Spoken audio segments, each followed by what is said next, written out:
할렐루야. 5월의 화창한 오늘도 하나님을 예배하기 위해 이 자리에 모이신 여러분 한 분 한 분을 주님의 이름으로 환영하고 축복합니다. 오늘은 행복은 성품에서 온다라는 제목의 말씀으로 함께 은혜를 나누고자 합니다. 이 사회 심리학과 발달 심리학 분야에서 세계 최고로 인정받고 있는 이 캐롤 드웩이라는 스탠포드 대학교 심리학과 교수님이 계십니다. 이분이 젊은 시절에 한 가지 연구를 했는데요. 주제는 무엇이었냐? 실패를 어떻게 극복하는가 였습니다. 인생을 살아가다 보면 누구나 다 실패를 최소 한 번 이상은 경험하지 않습니까? 그렇다면 실패를 어떻게 극복하는지가 너무나 중요하겠는데요. 이 교수님께서 실패를 경험하고 나서 사람들마다 어떻게 회복되어 가는지 그 과정을 알아내는 연구를 한 것입니다. 그래서 학생들에게 굉장히 풀기 어려운 문제를 하나 던져줍니다. 그리고 관찰하기 시작합니다. 그리고 이 실험에서 특이하게 반응하는 2명의 학생을 발견하게 되는데요. 쉬운 문제는 누구나 다 그냥 누워서 떡 먹기 아니겠습니까? 쉽게 다 풉니다. 그런데 어려운 문제 앞에서 이 2학생은 다른 학생들과 다른 반응을 보이기 시작합니다. 처음에 어려운 문제를 만났을 때 대부분의 학생들은 실패의 기운을 느낍니다. 이건 도저히 내가 풀 수 없는 문제구나. 대부분 거기서 포기합니다. 그런데 이 2학생은 거기서 포기하는 것이 아니라 다시 입맛을 다시고 의자를 당겨 앉습니다. 그리고 말합니다. 전 도전이 좋아요. 끙끙대지만 표정은 즐기는 듯 합니다. 이 반응은 이 드웩 교수가 전혀 생각하지 못한 반응이었습니다. 모든 사람이 실패를 좋아할 수 없다라고 생각을 했습니다. 그렇죠? 실패를 좋아하는 사람이 누가 있겠습니까? 그리고 이어진 20년의 연구 결과 그녀가 세상의 사람들을 딱 2종류로 분류를 했는데요. 하나는 성장 마인드셋을 가진 사람과 그리고 고착 마인드셋을 가진 사람입니다. 이 마인드셋이라는 것은 내 머릿속에 떠오르는 이런저런 생각을 뜻하는 마인드, 그리고 이런 생각의 모음이란 뜻인 세트의 조합, 그래서 마인드셋이라고 부르는데요. 즉 내가 평소에 머릿속으로 하는 생각의 모음이라는 뜻인 것입니다. 좀 더 쉽게 정리를 하면 내 마음가짐인 것이죠. 이 고착 마인드셋인 사람은 자신의 능력을 포함해서 세상의 모든 것들이 고착된 것으로 바라봅니다. 우리 집은 안 변해, 이 회사는 안 변해, 이 세상은 안 변해, 이 나라도 안 변해, 그리고 이 사상이 자신에게도 투영이 됩니다. 이 세상 사람들의 재능이나 가치는 애초에 처음부터 정해져 있다고 믿습니다. 그리고 고착 마인드셋의 사람은 삶의 초점이 남에게 인정받는 데 있습니다. 그래서 늘 완벽한 모습을 보여주려고 합니다. 실수를 드러내는 것을 꺼립니다. 그러다 보니까 이 스트레스 지수도 굉장히 높습니다. 반면에 성장 마인드셋의 사람은 이 실수와 실패 앞에서 이렇게 생각을 합니다. 내가 지금 성장하고 있구나. 그래서 성장 마인드셋의 사람들은 이 사회생활을 하면서 자신이 얼마나 성장하고 있는가에 초점을 많이 맞춥니다. 이분들은 배우는 것을 굉장히 좋아합니다. 내가 지금 못한다? 그러면 배우면 되지. 내가 좀 스피치가 약하다, 내가 말이 좀 어눌하다라고 싶으면 스피치를 배우면 되지. 그럼 내가 조금 지식이 부족하다? 그러면 책을 읽으면 되지라는 마음을 갖습니다. 드웩 교수가 말을 합니다. 이게 마음가짐의 차이지만 시간이 지나고 사회로 나갔을 때 격차가 커진다라는 것입니다.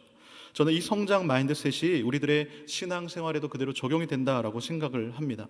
자녀를 키우는 부모의 가장 큰 소망이자 기쁨 중 하나는 무엇입니까? 내 사랑하는 자녀가 무럭무럭 건강하게 자라는 것입니다. 성장하는 것입니다. 우리가 믿는 하나님 아버지도 마찬가지입니다. 하나님께서는 우리가 성장하기를 원하십니다. 성숙해져서 예수님과 같은 성품을 가지고 예수님을 닮고 예수님의 향기를 나기를 원하시는 것이죠. 사도 바울도 고린도전서 13장 11절에서 이렇게 말씀합니다. 우리 한번 같이 읽어보겠습니다. 시작. 내가 어렸을 때에는 말하는 것이 어린아이와 같고 깨닫는 것이 어린아이와 같고 생각하는 것이 어린아이와 같다가 장성한 사람이 되어서는 어린아이의 일을 버렸노라. 아멘. 바울은 우리가 영적으로 자라야 하는 존재임을 인식한 것입니다. 베드로도 베드로후서를 마감하면서 동일한 말을 하는데요. 베드로서 3장 18절의 말씀 함께 읽겠습니다. 시작. 오직 우리 주 곧 구주 예수 그리스도의 은혜와 그를 아는 지식에서 자라가라. 아멘. 이미 우리는 하나님의 자녀로 구원을 받았고 새로운 삶을 선물로 받았습니다. 그렇다면 이제 우리가 해야 할 것은 두렵고 떨림으로 이 영적 성장을 위해 전진해야 하는 것입니다. 우리의 신앙은 정체가 아닌 성장이 있어야 합니다. 자라나야 하는 것이죠. 사랑이 부족하면 사랑하기 위해 노력을 하고, 내가 좀 오래 참음, 절제가 부족하다 싶으면 난 더 이상 안 돼가 아니라 성장하기 위해 몸부림쳐야 하는 것입니다. 우리는 구원의 출발선에 머물러 있는 것이 아니라 예수 그리스도의 장성한 분량까지 자라나야 갈 줄로 믿습니다. 세상에 완전한 사람은 없습니다. 누구나 부족하기 마련입니다. 우리는 다 된 존재가 아니라 되어져 가는 존재인 것입니다. 우리 육신의 성장은 멈출지 몰라도 영적인 성장은 나이와 상관없이 성장 가능성이 무궁무진한 것입니다. 신앙생활에서 영적으로 성장한다라는 것은 바로 예수님을 닮아가는 것입니다. 그렇다면 예수님의 무엇을 닮아가야 할까요? 바로 주님의 성품을 닮아가는 것입니다. 죄로 인해서 잃어버린 하나님의 형상을 회복하기 위해서 하나님께서 이 땅 가운데 누굴 보내셨습니까? 예수님을 보내셨습니다. 예수님은 완전하신 하나님의 형상이십니다. 그래서 우리는 예수님을 닮아가야 하는 것입니다. 하나님께서 우리가 예수님을 닮아가도록 하나님의 말씀을 사용하시고, 때론 내 상황과 형편을 사용하기도 하십니다. 결국 이런 것들을 통해서 우리의 모난 부분들을 하나하나 다듬어 가시는 줄로 믿습니다. 예수님의 성품을 가장 잘 보여주는 것이 성령의 9가지 열매가 아닐까 생각을 합니다. 그 중에서 저는 오늘 온유에 대해 살펴보려고 하는데요, 오늘 우리가 읽은 본문의 말씀은 모세에 관한 이야기입니다. 성경은 모세가 예수님의 그림자, 예표다, 모형이다 라는 것을 보여주고 있습니다. 오늘 주목해서 우리가 볼 부분은 바로 이 모세의, 그렇다면 성품인 것이죠. 모세의 성품에 대해 하나님의 평가는 오늘 읽은 말씀에 잘 나타나 있습니다. 3절의 말씀 우리 한번 더 같이 읽어보겠습니다. 시작. 이 사람 모세는 온유함이 지면의 모든 사람보다 더하더라. 아멘. 어떻게 모세가 이런 평가를 받을 수 있었을까요? 그의 출생부터 살펴보도록 하겠습니다. 모세는 태어날 때부터 평범하지 않았던 것 같습니다. 사도행전 7장 20절에 이렇게 말씀하는데요, 같이 읽어보겠습니다. 시작. 그때에 모세가 낳는데 하나님 보시기에 아름다운지라. 아멘. 이 보시기에 아름다운지라, 어디서 많이 등장한 표현이죠. 천지 창조 때 나온 표현 아니겠습니까? 부모님의 눈에는 당연히 내 자식이 예쁘고 아름답게 보이겠죠. 그런데 하나님 보시기에 아름답다뇨. 저는 이 말씀을 보면서 당장 기도가 나오더라고요. 지금 아내가 오랜 기다림 끝에 감사히도 임신 중인데요, 하나님 앞으로 태어날 이 소망이가 세상에 났는데 하나님 보시기에 아름답게 하옵소서, 이 기도가 나오더라고요. 모세가 하나님 보시기에 아름다웠다라는 것은 모세를 향한 하나님의 분명한 계획이 있으셨다라는 것입니다. 그 계획은 모두 아시다시피 출애굽의 지도자로 세우는 것입니다. 갈대 상자에 담겨서 나일 강가에서 바로 왕의 공주에게 발견이 되고 건져지면서 얻은 이름 바로 모세, 이것은 우연이 아니라 하나님의 섭리인 줄로 믿습니다. 그렇게 모세가 궁전에서 최고의 교육을 받습니다. 이 엑소더스라는 영화를 보면 이 비록 모세가 서자 출신 아니겠습니까? 그렇지만 왕비와 왕자의 견제를 받을 정도로 정말 차기 지도자로 훌륭하게 성장을 합니다. 외모도 뛰어나죠. 머리도 좋죠. 최상의 관리를 받으며 자란 모세가 차기 애굽의 왕으로서 손색이 없었을 것 같습니다. 그리고 그의 나이 40세의 인생의 놀라운 전환점이 일어나는데요, 사도행전 7장 23절은 이렇게 말씀합니다. 같이 읽겠습니다. 시작. 나이가 40이 되매 그 형제 이스라엘 자손을 돌볼 생각이 나더니. 아멘. 왜 하필 30대도 아니고 50대도 아니고 이 40에, 나이 40에 이스라엘 자손을 돌볼 생각이 모세에게 났을까요? 이것 또한 하나님께서 모세에게 주신 마음이라고 생각을 합니다. 그런데 그 방법이 잘못되었습니다. 모세는 스스로 자신의 때가 이제 왔다라고 생각을 했습니다. 자신이 전면에 나서서 뭔가를 해야만 한다라고 생각을 했습니다. 자신의 힘으로 이스라엘을 구원할 수 있을 것 같았습니다. 그러나 하나님의 마지막 훈련이 남아 있었습니다. 사도행전 7장 25절도 같이 읽어보겠습니다. 시작. 그는 그의 형제들이 하나님께서 자기의 손을 통하여 구원해 주시는 것을 깨달으리라고 생각하였으나 그들이 깨닫지 못하였더라. 아멘. 모세는 자신의 손을 통해서 하나님께서 이스라엘 백성들을 구원해 주실 것을 알았습니다. 그래서 동족을 괴롭히는 애굽 사람을 쳐서 죽였습니다. 이게 당연한 줄 알았습니다. 그게 맞다고 생각을 했습니다. 이스라엘 사람들도 자신을 지지해 줄 거라고 생각을 했습니다. 그런데 그들이 그것을 깨닫지 못하더라라는 것이죠. 자신의 생각과 계획이 실패한 것입니다. 이제는 이집트의 왕자가 아닌 미디안 광야의 도피자가 되었습니다. 그리고 40년 동안 양치는 목자로 살면서 하나님의 훈련을 받습니다. 살인자가 된 모세가 궁중을 도망쳐 남방 미디안으로 가서 제사장 이드로 가정의 사위가 되고 양치는 목자가 됩니다. 비전도 없고 평범한 목자로 살아갑니다. 그런데 비록 양치는 목자요 광야의 생활이었지만 이 40년의 시간은 모세에게는 인격 수양과 신앙 수련의 기간이었습니다.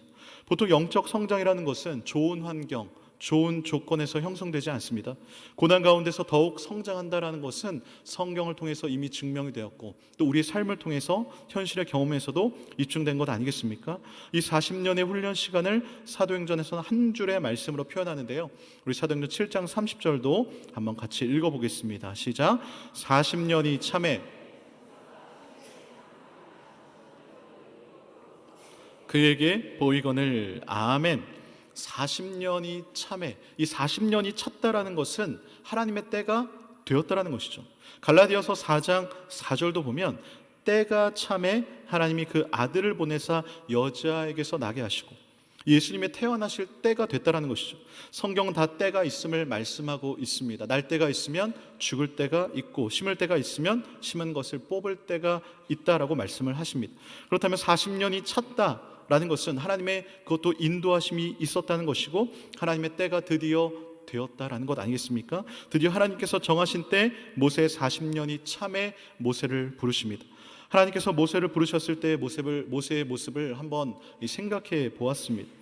애굽의 궁궐에서 바로의 후계자의 삶과 그리고 척박한 광야에서 양치는 목자의 삶은 이 갭 차이가 심해도 너무 심한 것 아니겠습니까?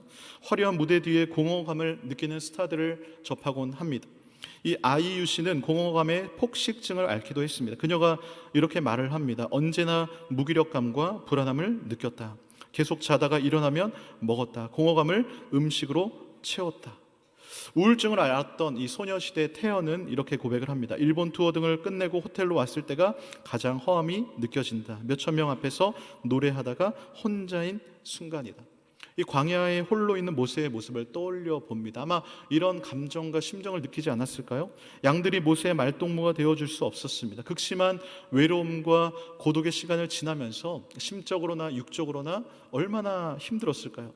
40년의 시간을 버텼다라는 것은 전적인 하나님의 은혜이지만 40년을 버텼던 모세도 정말 보통 인물이 아니구나, 보통 인간이 아니구나라는 생각을 해보게 됩니다.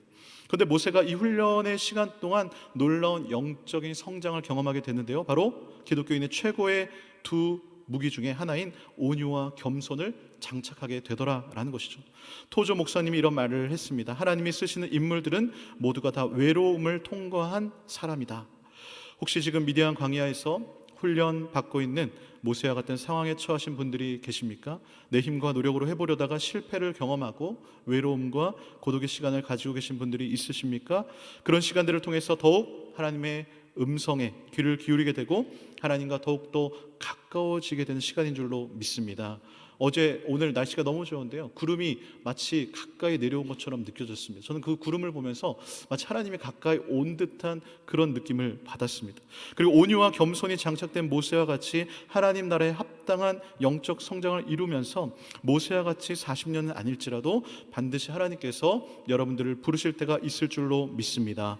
출애굽의 지도자로 부르심을 받은 모세의 온유함, 이 온유함은 이스라엘 백성들을 이끌고 시작된 40년 광야 생활 동안 너무나 잘 드러나게 되는 것이죠.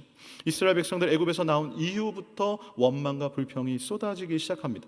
추격해오는 바로의 군대를 보고 놀라며 두려워하며 매장지가 없어서 우리를 여기에 묻으려고 하냐, 잘 지내고 있는데 왜 괜히 끌어냈냐라는 것이죠. 근본적으로는 하나님을 믿지 못해 원망하는 것인데 워낙 상황이 다급하니까 그래, 그럴 수도 있지 라고 한번 생각을 해보았습니다. 그런데 또 얼마 못 가 목이 너무 마른 것입니다. 마라에 도착했지만 마실 수 없는 쓴물이었습니다. 또 참지 못하고 원망하고 불평하기 시작을 합니다. 바로 전에 출애굽기 14장에서 이 홍해를 건넌 엄청난 기적과 은혜를 받았으면 어느 정도 유통기한이라도 좀 있어야 되는 거 아니겠습니까? 그런데 바로 15장에 가서 미리암의 감사의 노래가 끝나자마자 24절에 이렇게 말을 하는 것이죠. 백성이 모세에게 원망하여 이르되 우리가 무엇을 마실까 하매, 두 딸 아이를 키우다 보니까요, 조금만 감정이 예민해지면 일단은 짜증부터 내기 시작을 합니다. 그 짜증내는 목소리를 듣고 있으면 정신이 혼미해집니다. 10번 잘해줘도 한 번 기분이 틀어지면 앞에 9번 잘해준 건 다 소용이 없습니다. 근데 문제는 앞에 9번 잘해주느라고 체력이 다 소비가 됐습니다. 그러니까 그 짜증 소리를 듣고 있으면 정달아 저도 감정이 막 올라오게 되는 것이죠. 다들 비슷한 경험을 해보셨으리라 생각을 하는데요. 모세가 지금 한두 명이 아니라 수백 명, 자기 가족도 아니라 자기 자녀도 아닌 정말 수많은 타인의 원망과 불평 소리를 듣고 있습니다. 너네만 목마르니? 라는 이 말이 정말 감정에 복받쳐서 한마디 할 수 있는 거 아니겠습니까? 그런데 모세가 24절에서 그런 짜증과 불평을 듣고도 그들에게 한마디도 하지 않고 바로 이어지는 25절에 이렇게 말씀하는 것이죠. 한번 같이 읽어보겠습니다. 시작. 모세가 여호와께 부르짖었더니 라는 말씀이 시작되는 것이죠. 모세의 이런 모습들이 그냥 된 것이 아니라고 생각을 합니다. 40년의 고독한 광야 훈련 기간 동안 하나님을 전적으로 의지하는 법을 배운 것입니다. 내 힘으로 내 뜻대로는 안 되는구나. 겸손하자, 온유하자 깨달은 것이죠. 이어지는 16장도 배고픔으로 인해서 불평을 합니다. 17장에 가서 또 물이 없어서 나온 불평에서도 마찬가지입니다. 한 번은 하나님께서 이스라엘 백성들의 원망을 듣고 너무나 하나님이 화가 나셔서 이스라엘 진영 끝쪽에 여호와의 불을 붙이십니다. 그런데 그 불이 문제는 꺼지지 않고 계속 번지는 것이죠. 모세가 하나님의 긍휼을 구하며 기도하기 시작합니다. 그러자 불이 꺼지게 되더라라는 것이죠. 민수기 11장 2절도 한번 같이 읽어보겠습니다. 시작. 백성이 모세에게 부르짖음으로 모세가 여호와께 기도하니 불이 꺼졌더라. 아멘. 오늘 본문도 마찬가지입니다. 모세가 이방인 구스 여인을 취한 내용이 나옵니다. 그러자 모세의 누이 미리암과 형인 아론이 모세를 비방하기 시작합니다. 어떻게 이방 여인을 아내로 맞이할 수 있냐라는 것이죠. 그러면서 하나님께서 언제 모세하고만 말씀하셨냐, 나하고도 우리와도 말씀하셨다라면서 모세를 비방하기 시작합니다. 물론 모세도 연약함이 많은 사람이었습니다. 그렇다고 면전에서 이런 비방을 들으면 기분이 어떨까요? 감정이 올라오겠죠. 예전에 모세 같았으면 당장 어떤 조치를 취했을 것 같습니다. 그런데 3절에서 갑자기 이 사람 모세는 온유함이 지면의 모든 사람보다 더하더라라고 말씀을 합니다. 그래서 온유라는 단어는 길들여진 야생마라는 의미가 있습니다. 실제로 말을 접할 기회가 우리는 많이 없지 않습니다. 도심에 살고 있기 때문에. 그래서 유튜브로 이 야생마를 검색을 해보았습니다. 이 말은요 아주 빠르고 공격적인 동물이라고 합니다. 특별히 몽골인들이 야생마를 길들인 장면을 보았는데요. 몽골인들이 징기스칸의 후예 아니겠습니까? 징기스칸은 후예답게 그들이 걸음마보다 애가 태어나자마자 말 타는 법을 먼저 가르친다고 합니다. 그 드넓은 초원에 살아와서 그런지 일단 이 말들의 이 말 근육 다리가 보통이 아닙니다. 그래서 몽골인들도 이 말을 길들이는 게 굉장히 어려운데요. 일단 말들을 울타리 한 곳으로 몰고 밧줄을 던지고 재갈을 물립니다. 그리고 말에 올라타서 길을 들이기 시작하는데 이 말은요 사람을 태우지 않으려고 발버둥을 칩니다. 난동을 피웁니다. 그 엄청난 다리 힘으로 막 뛴다라고 상상을 해보십시오. 사람을 떨어뜨리려고 난동을 피우는데 사람은 안 떨어지려고 하죠. 말은 떨어뜨리려고 하죠. 하지만 결국 가서 많은 사람들이 실패하지만 결국은 기마민족답게 끝끝내 말을 길들여서 타고 오는 모습을 보게 되었습니다. 지금도 이 사람들을 떨어뜨리려는 말과 절대 떨어지지 않으려고 하는 사람과의 이 장면이 상상이 되는데요. 일반 사람이 타면 아마 허리가 열이면 열 다 나갈 것 같습니다. 처음부터 모세가 온유한 사람이 아니었다라는 것을 우리는 알고 있습니다. 그런데 기마민족의 후예인 몽골인들과는 비교조차 안 되는 바로 최고의 조련사이신 하나님을 만나서 훈련의 시간을 통해 길들여지고 온유한 사람이 되었습니다. 조련사이신 하나님께 길들여져서 온유한 사람이 되었다면 이 온유라는 것은 선천적인 것이 아니라 후천적인 것임을 우리는 알게 되는 것이죠. 그래서 로이드 존스 목사님은 이렇게 말을 합니다. 온유는 본성의 타고난 산물이 아니라 하나님의 성령의 산물이다. 우리 교회 부흥 강사로 오셨던 안호성 목사님, 그 목사님의 포커스 온이라는 이 책에 보면 이런 내용이 있습니다. 인생은 당혹스러운 문제를 만나며 성장한다. 인생의 3대 불행이 있다라고 합니다. 노년무상, 중년, 상처, 청년, 급제. 나이가 들어서 돈이 없는 것, 중년에 아내를 잃어서 삶의 한 축이 무너지는 것, 이것은 불행한 것이 이해가 가는데 왜 젊은 시절에 잘 되는 것, 이 청년 급제가 문제라고 하는 것일까요? 바로 너무 젊은 나이에 출세하면 교만해져서 나중에 어떤 어려움이 닥쳤을 때에 제대로 대응하지 못하고 청년 때 실패의 문제를 경험하지 못해서 단단하고 건강하게 성장하기 어렵다는 것입니다. 그러면서 이렇게 말을 합니다. 문제의 어려움을 만나서 부족도 좀 느껴보고 실패와 절망감을 이겨가며 강하고 아름답게 성장하는 것이 급제보다 더 중요하다라는 것이죠. 그래서 우리는 우리의 삶 속에서 하나님께 주신 이 문제들을요 잘 풀어내고 해결해야 할 영적 지혜와 분별력이 필요한 것입니다. 하나님은요 문제를 주시는데 우리가 감당할 만한 문제만 주시죠. 문제를 피할 길과 해결할 열쇠도 반드시 주시는 줄 믿으시기 바랍니다. 그렇기 때문에 우리 앞에 심히 당혹스럽고 황당하고 서글픈 일들이 있겠지만 문제의 당혹스러움은 바로 내가 성장하고 있다라는 증거고, 그래서 일부러라도 얻어야 할 기회와 가치인 줄 믿으시기를 바랍니다. 지난 3월, 4월 두 달은요 저에게는 정말 제 인생에 당혹스러운 문제를 만나는 시간이었습니다. 3월부터 아내가 이제 출근하기 시작한 것입니다.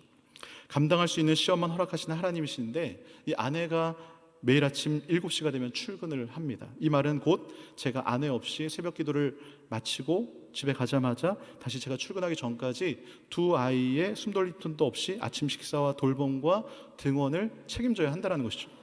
어쩜 두 아이가 비슷하게 엄마가 딱 나가자마자 10분 뒤에 딱 일어납니다. 그럼 이제 그때부터 제가 밥을 준비하고 밥을 먹이고 옷을 입히기 시작을 하는 것이죠. 다른 건 다 할 수 있다라는 자신감이 있었습니다. 그런데 가장 두려운 것은 바로 가은이와 하임의 머리 묶이기였습니다. 여자아이들의 긴 머리가 원망스럽기는 처음이었습니다. 저는 이 손재주가 정말 없는 편인데요, 저는 대신 어린이집 선생님들이 너무 잘 묶어주기 때문에 어린이집 선생님들이 묶어주기를 바라면서 눈치를 보고 있는데 첫날부터 어김없이 가은이가 일어나자마자 아빠 머리 묶어달라는 것이죠. 가슴이 철렁 내려앉았습니다. 일단 저의 연약함을 솔직하게 고백을 했습니다. 아빠는 정말 머리를 못 묶어요. 그런데 정말 감사한 것은 가은이가요 그 말을 듣고 이해를 해주었습니다. 원래 아주 작은 고무줄로 늘 머리를 양걸레로 묶었습니다. 그런데 갑자기 가은이가 이 고무줄은 힘드니까 아빠는 큰 고무줄로 묶으라는 것이죠. 깜짝 놀랐습니다. 이해해주는 가은이가 너무 고마웠습니다. 역시 감당할 만한 시험만 주신 하나님을 찬양했습니다. 그리고 천천히 머리를 한 바퀴 두 바퀴 정성스럽게 묶기 시작을 합니다. 한쪽 머리를 다 묶었습니다. 가은이가 신발장에 있는 거울을 향해 한 걸음에 뛰어가서 보고 오더니 한마디 합니다. 아빠 합격. 당시 저에게는 그 어떤 소식보다 기쁜 복음의 소식이었습니다. 한 번에 합격이라니. 자신감을 가지고 반대쪽도 묶기 시작합니다. 그리고 다 묶자 가은이가 다시 거울을 향해 달려갑니다. 그리고 보고 돌아와 들려온 소리 합격. 아침부터 갑자기 기분이 날아갈 것 같았습니다. 세상의 모든 것을 다 가진 기분이었습니다. 그렇게 기분이 좋게 머리를 묶어주고 아침을 차려주고, 물론 이 두 달의 시간 동안 이런 기쁨만 있었던 것이 아닙니다. 역시 두 아이 등원이 쉬운 일이 아니었습니다. 변수가 너무나 많았습니다. 한 번은 등원을 다 시키고 나서 너무 아이들이 말을 안 들어서 제가 너무 속상해서 인터넷에 검색했습니다. 미운 4살. 그리고 첫 페이지에 제 눈길을 사로잡은 블로그 제목이 있었는데요. 미운 4살, 7살 왜 말을 안 듣나요? 그래서 지금 가은이 하임이가 딱 7살, 4살 그 타이밍인데 저는 그 이유를 너무나 알고 싶었어요. 저랑 똑같은 상황에 처한 사람이 있구나. 당장 페이지를 열어보았습니다. 많은 이야기들이 공감이 갔습니다. 결론은 그만큼 4살, 7살 이 시기가 양육하기 너무나 힘든 시기다라는 것입니다. 저는 이 두 달의 시간 동안 너무나 많은 것들을 느꼈습니다. 비록 내가 키우고 있지만 내 자녀가 아니라 하나님께서 나에게 맡겨주시는 자녀라는 것이 더욱더 선명하게 다가왔습니다. 부모라고 내 마음대로 할 수 있는 것도 아니고, 정말 모세가 그 이스라엘 백성들이 원망할 때마다 하나님을 찾았듯이 정말 하나님을 의지할 수밖에 없는 상황들이 찾아오는 것입니다. 어떻게 보면은 또 자녀들 다 키우셨기 때문에 별것 아닌 것처럼 보일 수도 있는 이 두 달간의 등원 시간은 저에게는 정말 온유와 겸손과 오래 참음의 훈련의 시간이었습니다. 우리 주님 마태복음 11장 29절에 이렇게 말씀하십니다. 같이 읽어보겠습니다. 시작. 나는 마음이 온유하고 겸손하니 나의 멍에를 메고 내게 배우라. 그리하면 너희 마음이 쉼을 얻으리니. 아멘. 이거 거꾸로 보면 마음이 쉼을 얻으려면 마음이 온유하고 겸손해야 한다는 것 아니겠습니까? 삶의 무게로 바쁘고 지친 현대인들이 찾는 것이 바로 이 마음의 쉼과 평안 아닙니까? 예수님의 온유와 겸손을 배우면 마음의 쉼을 얻게 될 줄로 믿습니다. 오늘 본문 이후의 스토리를 보면 모세를 비방한 미리암이 나병에 걸립니다. 이때 모세의 반응이 어땠습니까? 13절의 말씀 같이 읽겠습니다. 시작. 모세가 여호와께 부르짖어 이르되 하나님이여 원하건대 그를 고쳐 주옵소서. 아멘. 자신을 비방했던 미리암, 그 미리암이 나병에 걸리자 그녀를 고쳐달라고 기도하는 모세. 정말 이런 모세의 모습을 보면서 온유의 끝판왕이지 않나 생각을 해봅니다. 저 여러분도 예수님의 온유와 겸손을 배우며 나아갈 때 가능하게 될 줄로 믿습니다. 오늘 설교 제목이 행복은 성품에서 온다인데요, 작년 돌파 기도회 강사로 오셨던 이 라준성 목사님의 책인 행복한 누림이라는 책에 보면 이 작은 부제목이 적혀 있는데 그 부제목을 인용했습니다. 책 표지에 보면 행복은 성품에서 온다라고 적혀 있습니다. 제목에서 드러나듯이 이 책은 성령의 9가지 열매에 관한 책인데요, 이 책에서 저자가 온유라는 것을 고집 꺾기다라고 정의를 합니다. 고집 없는 사람 없죠. 내 힘으로 고집 꺾기 쉽지 않습니다. 그런데 그 고집을 누가 꺾으십니까? 바로 최고의 조련사 되시는 하나님께서 꺾으시는 줄로 믿습니다. 도저히 길들여지지 않을 것 같은 야생마도 길들여지듯이 우리도 하나님의 손에 붙들리면 온유한 사람이 될 수 있는 줄로 믿습니다. 아프니까 청춘이다 라고 유명해져서 지금은 이 트렌드 코리아로 더 유명한 김난도 교수가 이렇게 말을 합니다. 인생에서 가장 즐겁고 재미있는 건 바로 성장이다. 앞으로 더 크게 성장할 나의 인생이 기대되지 않으십니까? 이 성장 마인드셋으로 내 영적 성장의 즐거움, 하루하루 주님을 닮아가는 기쁨을 누리시기를 축복합니다. 성경에 보면 온유한 자가 누리는 복이 많습니다. 우선 마태복음 5장 5절이 이렇게 말씀하는데요, 같이 읽겠습니다. 시작. 온유한 자는 복이 있나니 그들이 땅을 기업으로 받을 것임이요. 아멘. 여기서 땅이라는 것은 우리 실제 눈에 보이는 그런 땅이 아니라 하나님 나라, 세상의 영향력을 말하는 것이죠. 모세가 얼마나 큰 영향력을 끼치는지 보십시오. 온유한 사람은 세상에 예수 그리스도의 선한 영향력을 끼치게 될 것입니다. 시편 37편 11절도 이렇게 말씀합니다. 같이 읽겠습니다. 시작. 그러나 온유한 자들은 땅을 차지하며 풍성한 화평으로 즐거워하리로다. 아멘. 온유한 사람들은 결국 하나님이 주시는 풍성한 화평으로 말미암아 행복한 인생을 살아가게 될 줄로 믿습니다. 결국 사람들이 가장 힘들게 하는 것, 불안 아니겠습니까? 미래에 대한 불안, 자녀에 대한 불안, 경제적 불안, 막연한 이런 두려움이 하루에도 수십 번씩 몰려오는 이 세상에서 가장 필요한 것이 바로 이 화평, 평안인 것이죠. 온유한 자가 될 때 세상이 줄 수 없는 놀라운 평안을 얻게 될 것입니다. 사랑하는 성도 여러분, 성령의 열매는 그냥 얻어지는 것이 아닙니다. 훈련을 통해 다듬어지고 만들어지는 것이죠. 성령의 열매 9가지 열매는 한마디로 예수님의 성품입니다. 우리가 성령의 인도하심을 따라 주님을 더욱 깊이 따르게 되면 될수록 성령의 열매는 더 크게 자라날 것입니다. 그리고 최종 목표는 바로 예수 그리스도의 장성한 분량까지 충만하게 자라는 것이죠.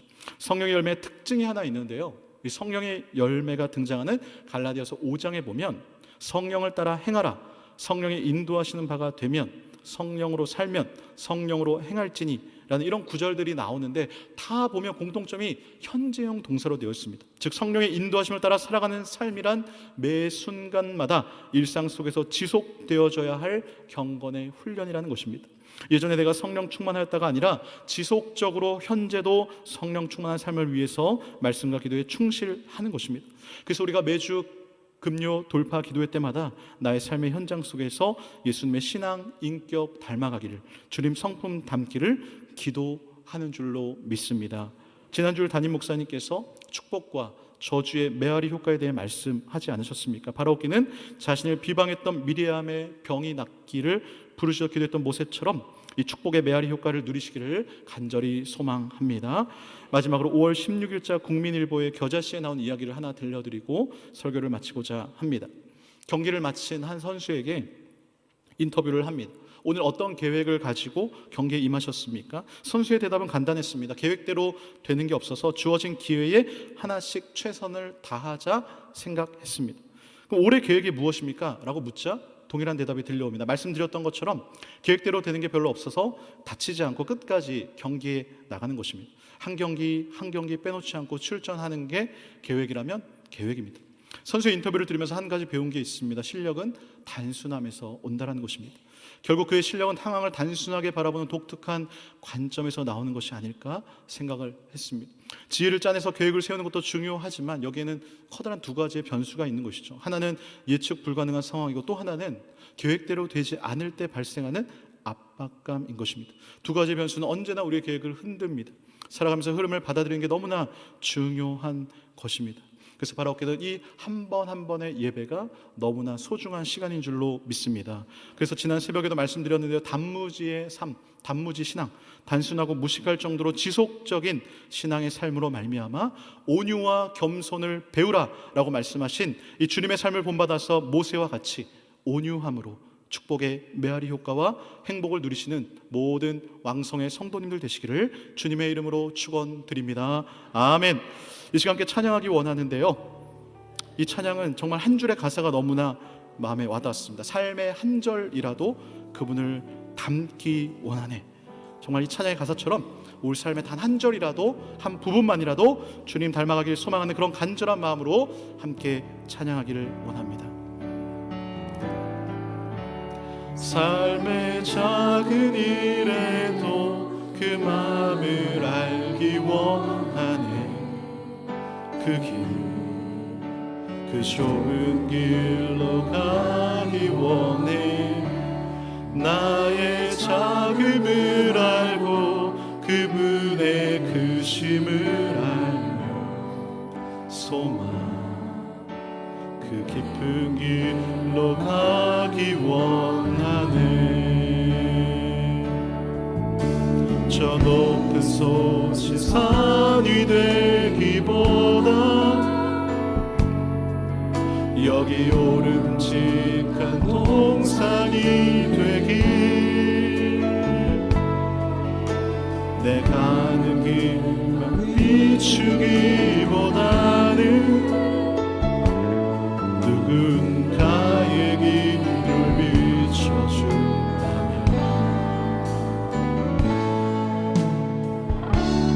내가 노래하듯이 또 내가 얘기하듯이 살길, 난 그렇게 죽기 원하네. 삶의 한 절이라도 그분을 담기 원하네. 사랑, 그 높은 길로 가기 원하네. 저 높이 솟은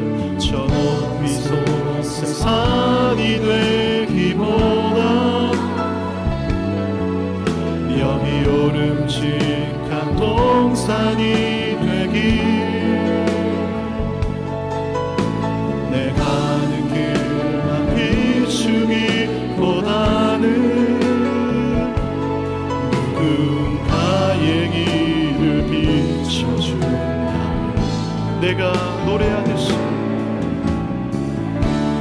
내가 노래하듯이 또 내가 얘기하듯이 살길, 난 그렇게 죽기 원하네.